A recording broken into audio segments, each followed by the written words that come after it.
L'amour est une chose étonnante. L'amour se manifeste plus que tout dans notre comportement à l'égard des autres, dans nos pensées à leur sujet, dans nos paroles à leur sujet et dans notre comportement à leur égard. C'est facile d'être bon envers les gens qui sont bons envers vous.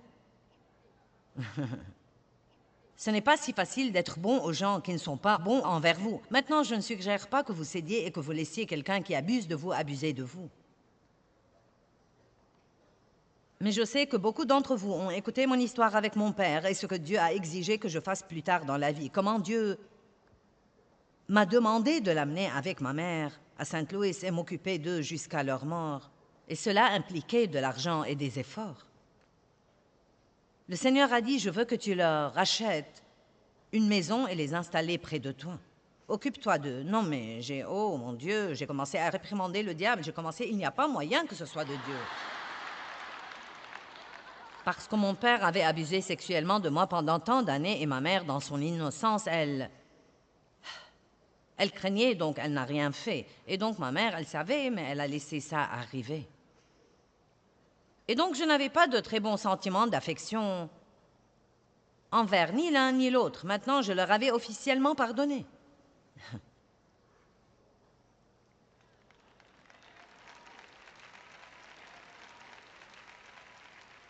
Mais Dieu voulait me prendre à un niveau plus profond. Et peut-être que Dieu essaie de prendre certains d'entre vous à un niveau plus profond parce que vous avez besoin d'entrer dans le niveau le plus profond de la guerre spirituelle. Peut-être que vous dites tout le temps, je veux que le diable me fiche la paix. Et que Dieu vous a envoyé ici pour apprendre à faire ça.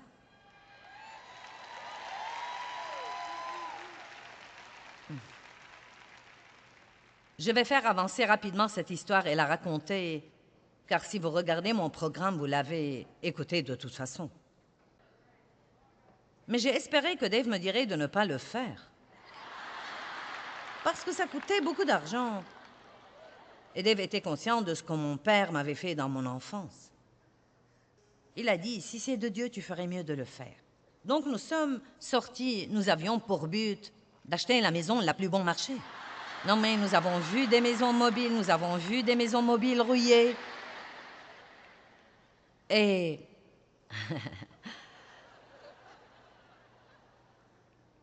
Mais Dieu n'a pas accepté. Nous avons dû leur acheter la petite maison la plus mignonne. Et c'était précisément à 8 minutes de notre maison. Et ensuite, ils devaient avoir une voiture. Et ensuite, ils devaient avoir des meubles. Et on devait leur acheter leur épicerie toutes les semaines. Et on devait aider à nettoyer. Et on devait les prendre à leur rendez-vous chez le médecin. Et il n'y avait rien en moi qui voulait s'embarquer dans tout ça parce que je suis une femme occupée qui court le monde et enseigne l'amour aux gens.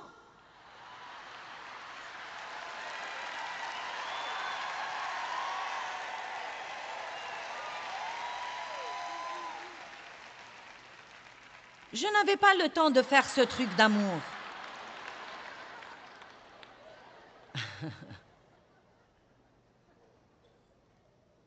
Oh mon Dieu! Je crois que nous sommes instruits bien au-delà de notre niveau d'obéissance parfois. Donc, ça a pris un peu de temps, mais mon attitude est devenue bonne. Et j'avais un peu l'impression que je faisais quelque chose de bien plus puissant que je ne m'en rendais compte. Vous devez comprendre que ce n'est pas parce que vous n'aimez pas ça qu'il n'y a pas quelque chose d'absolument étonnant qui a lieu dans l'esprit. Il y avait quelque chose d'étonnant qui avait lieu dans l'esprit. Il y avait en fait une libération qui avait lieu dans l'âme de mon père. Il ne s'était jamais repenti de ce qu'il m'avait fait. Il n'avait jamais dit qu'il était désolé. Il n'y avait jamais fait face. Il n'était pas sauvé.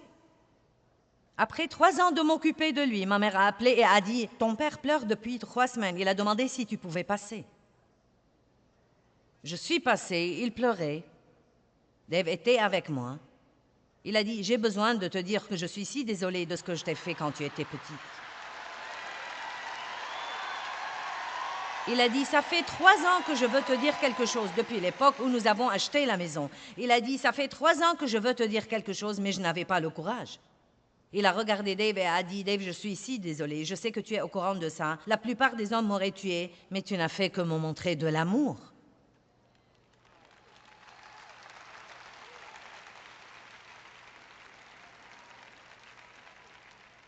Eh bien, j'étais si heureuse pour lui pour avoir pu dire ça. Il avait besoin de le dire plus que je n'avais besoin de l'entendre. J'ai dit, papa, veux-tu donner ta vie à Christ maintenant et être sauvé? Il a dit, oui, certainement que oui, oui. Et donc, il a reçu Christ. Il nous a demandé de le baptiser. Nous l'avons baptisé et je me suis rendu compte plus tard que je croyais que j'achetais une maison, mais j'achetais une âme. Et je ne l'ai pas acheté par l'argent, je l'ai acheté par l'amour. L'argent était un à côté. Le motif était l'amour. Et vous savez quoi? Dieu a acheté des âmes par l'amour aussi. Il vous a acheté, il m'a acheté. La Bible dit que nous ne nous appartenons pas, nous avons été achetés à un grand prix. Allez.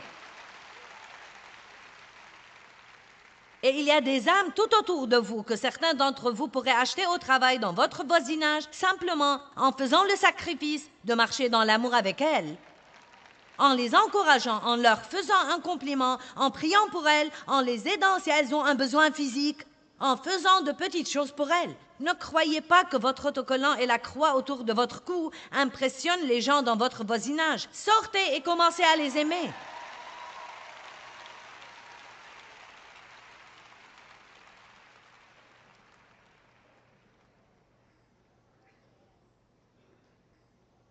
Et faites-le exprès. N'attendez pas d'en avoir envie. Faites-le exprès. Eh bien, et moi alors? Dieu s'occupera de vous. L'amour est toujours un genre de don. Car Dieu a tant aimé le monde qu'il a donné son Fils unique et ce qu'il a de mieux. J'aime ça. Le don devrait nous coûter quelque chose. Notre don devrait parfois en arriver au point d'être un peu coûteux, un peu inconfortable. Jésus a souffert sur la croix. C'était un endroit de sacrifice. L'amour veut toujours dire le sacrifice. Le saviez-vous? Le véritable amour vous coûtera quelque chose. C'est pourquoi les gens ne le pratiquent pas. C'est facile d'en parler, mais le pratiquer exige un sacrifice. Ça prend du temps. Il faudra vous humilier bien des fois, surtout quand vous entrez dans le domaine de faire quelque chose pour quelqu'un que vous n'aimez pas. Il faut faire un effort pour aimer les gens. Vous tous qui avez apporté les articles que nous vous avons demandé d'apporter pour les pauvres ici à Detroit, vous avez fait un travail si phénoménal. Non, mais vraiment phénoménal. Je suis stupéfiée entre vous et les églises qui ont participé. Cela devrait dire des choses majeures à la ville. Non, mais nous avons des pièces remplies de trucs. Ça a demandé un effort. Ça a pris du temps et ça a pris un peu de votre argent. Mais je peux vous garantir que vous êtes aussi un peu plus heureux au tréfonds de vos cœurs que vous ne l'auriez été si vous aviez pensé « je n'ai pas le temps pour ça ». Un autre peut le faire. C'est ce que nous pensons beaucoup de fois. Cela vous coûte. Vous savez, il y a une époque, et je veux que nous regardions ça dans 2 Samuel.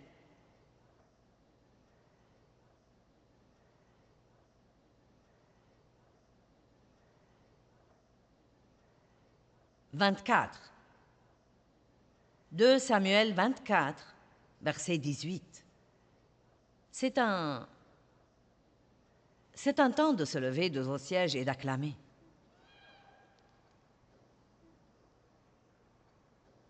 2 Samuel 24, 18.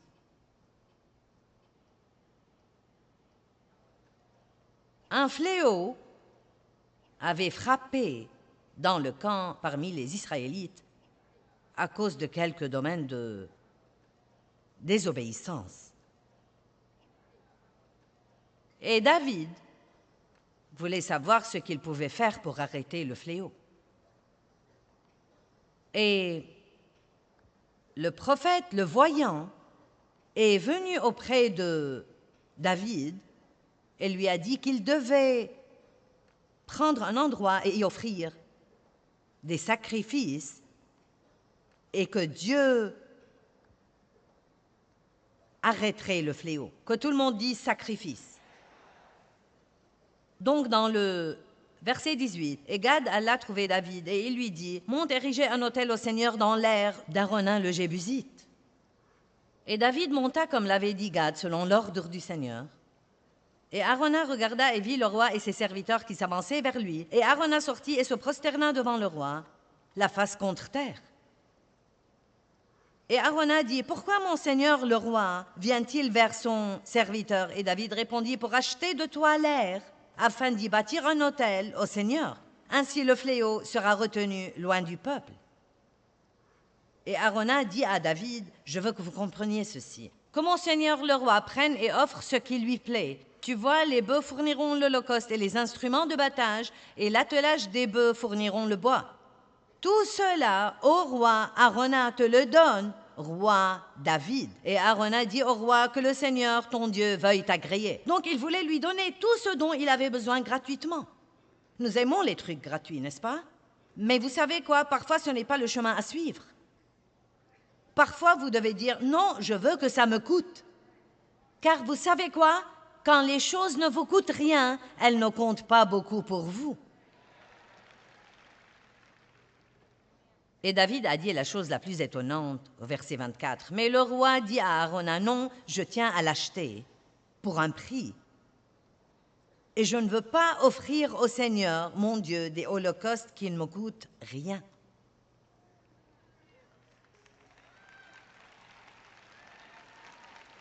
Donc l'amour est un sacrifice.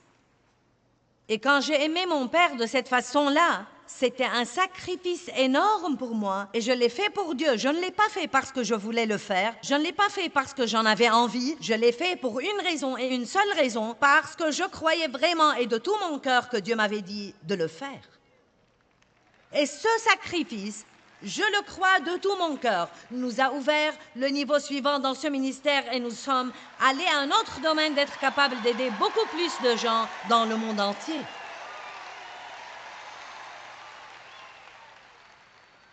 Le sacrifice apporte toujours une récompense. S'il est fait avec un cœur pur, il apporte toujours une récompense.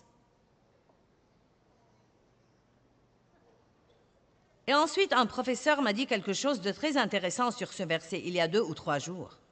Il a dit, tu sais, géographiquement, cette aire de battage était au même endroit où était le mont Moria, où Abraham a offert son fils Isaac.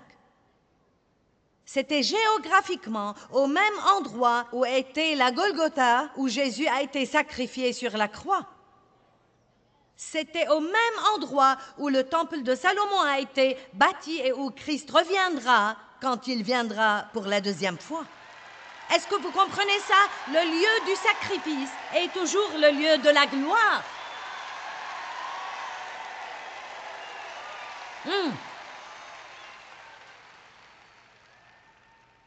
Ce sacrifice que Dieu m'a donné la grâce pour faire est aussi une des gloires les plus grandes dans ma vie. C'est une de mes percées les plus grandes. C'est un de mes succès les plus grands d'être capable de montrer l'amour à mon Père et de laisser Dieu me prendre à un niveau de maturité spirituelle où je pouvais montrer à mon Père ce genre d'amour après ce qu'il m'avait fait. Et c'est pour moi une gloire plus grande que d'avoir ce ministère mondial.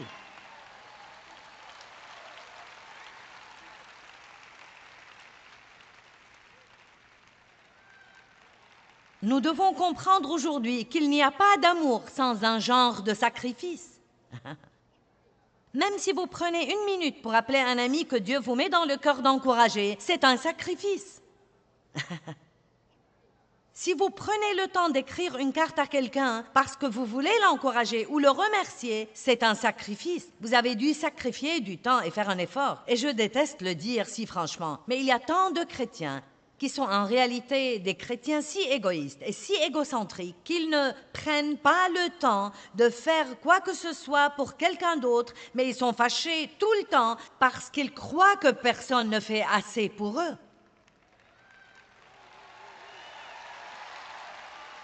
Et il est temps que nous passions au niveau le plus élevé de la guerre spirituelle. Vous savez quoi? Si votre marche dans l'amour est ardente, embrasée, brûlante, non mais vous allez effrayer l'enfer.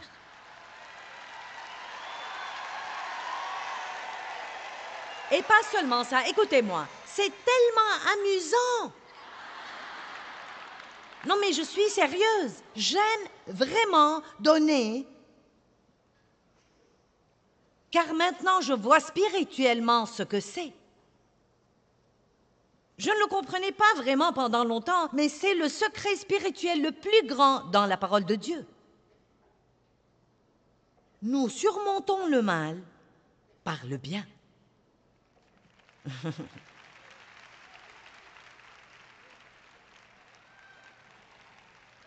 Et toujours, quand vous donnez, cela vous revient toujours.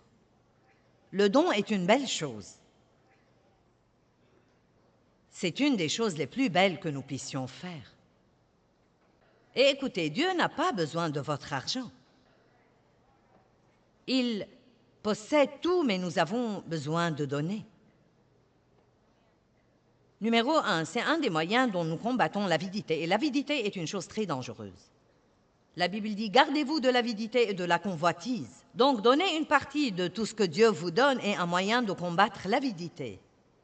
Mais d'un autre côté, Dieu vous surprend, car quand vous faites ça, il vous donne davantage. Vous devez donc continuer à donner pour pouvoir combattre l'avidité. Amen? J'aime donner. J'aime mettre des sourires sur les visages. Vous n'aimez pas faire quelque chose de gentil pour quelqu'un et le voir sourire? Faire des choses pour les gens, être gentil avec les gens, être patient avec les gens, est l'ingrédient le plus important dans l'amour. Regardons Romains 5, 17. Car si par la faute, défaillance et offense, d'un seul la mort a régné par lui seul, à plus forte raison ceux qui reçoivent l'abondance de la grâce imméritée de Dieu et du don de la justice, qu'il les met dans une condition juste devant lui, régneront-ils comme des rois dans la vie par un seul homme, Jésus-Christ le Messie, loin. Dieu veut que vous régniez dans la vie comme un roi. Il vous a donné la puissance et il vous a donné l'autorité. Les rois ont non seulement la puissance, mais encore l'autorité. Le diable a la puissance, mais vous avez la puissance et l'autorité. Parce que Dieu l'a désarmé sur la croix. Dieu vous a donné son autorité. Maintenant, un bon roi qui règne sur un pays, ou un bon président d'une nation, ou une bonne reine d'une nation, sont censés être bons envers leur peuple. C'est en fait leur travail, veiller à s'occuper de leur peuple. Cela ne veut pas dire qu'ils volent au peuple tout ce qu'il a par la taxation, jusqu'à ce qu'il ne lui reste rien, et qu'ils fassent ce qu'ils veulent. Maintenant, un ancien roi en Russie et un ancien roi en France ont expérimenté la Révolution.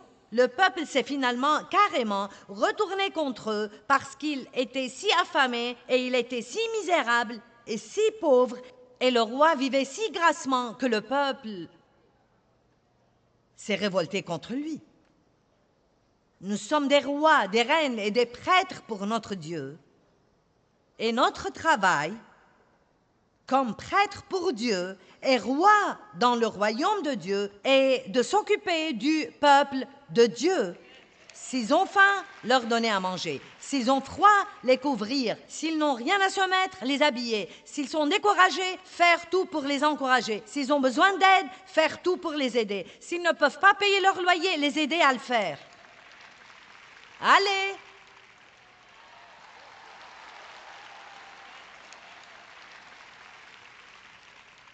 Eh bien, nous sommes là pour ça. Acte 10, 38. Voyez comment Dieu a oint Jésus de Nazareth du Saint-Esprit et de force et comment il allait de lieu en lieu faisant du bien. Wow!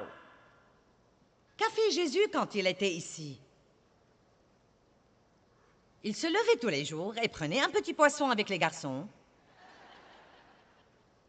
Et il allait en tournée avec eux. Sortons et soyons bons envers quelqu'un.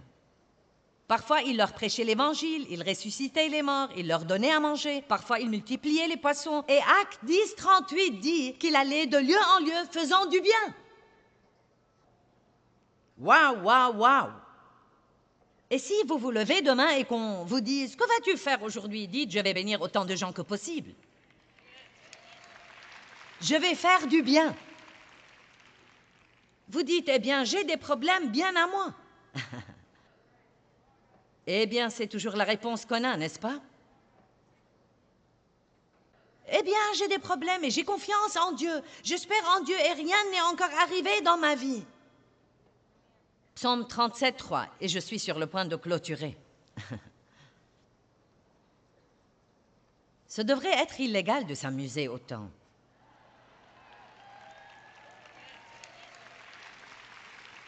Êtes-vous prêts? Ayez confiance. Appuyez-vous, comptez et soyez confiants dans le Seigneur et... Quoi? Quoi? Quoi? Il y a le double paquet qui assomme le diable chaque fois. Faire confiance à Dieu, faire le bien. Faire confiance à Dieu, faire le bien. Vous avez un problème? Faites confiance à Dieu. Pendant que vous attendez sa délivrance, faites le bien. Eh bien, je crois qu'apprendre à aimer comme Dieu nous aime est notre arme secrète la plus grande. Et c'est la forme la plus élevée de la guerre spirituelle. Et je crois que c'est surtout puissant quand nous choisissons d'aimer les gens qui nous ont blessés.